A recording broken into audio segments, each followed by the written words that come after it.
श्री राम। जय श्री राम। भारत माता की जय। आदरणीय भाइयों बहनों माताएं व बुजुर्गों, भारत वर्ष के सभी प्राणियों को इस भारतीय जनता पार्टी के द्वारा, भारत सरकार के द्वारा सत सत नमन करते हुए कि ऐ मेरे भाइयों, ऐ मेरे साथियों, अगर 2014 में श्री मोदी सरकार का आगमन नहीं होता तो आज यह हिंदुस्तान गुलाम होने के लिए तैयार हो चुका था।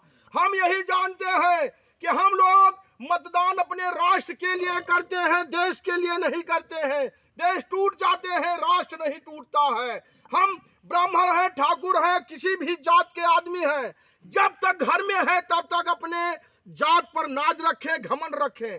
घर से निकलने के बाद पूरी समाज मोदीमय होनी चाहिए, क्योंकि आज श्री मोदी सरकार को श्री बुलडोजर बाबा नहीं मिल जाते तो अयोध्यापुरी में मेरे भाइयों कोई भी हिंदू परिक्रमा करने के लिए नहीं जाता।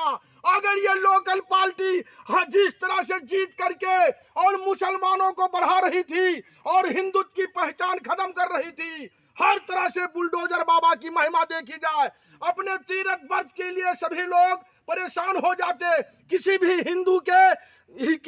कोई भी हिंदू अपने धर्म स्थल पर पूजा करने के लिए नहीं जाना पाता, क्योंकि जिस तरह से औरंगजेब ने अन्याय किया था वही दिन आ रहा था।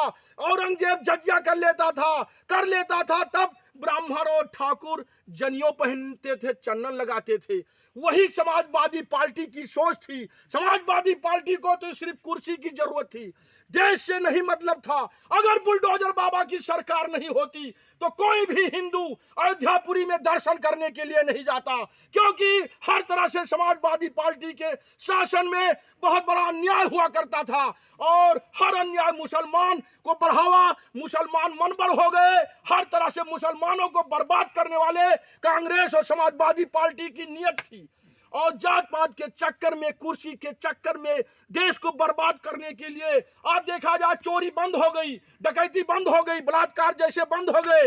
यही अपोजिट पार्टी यही अन्याय करते हैं भारतीय जनता पार्टी की बदनामी करने के लिए। ये सब पार्टी गुंडों को बढ़ावा, आतंकियों को बढ़ावा, हर तरह से अन्याय का अंत करने के लिए भारतीय जनता पार्टी का शासन 2014 में आया। धन्यवाद।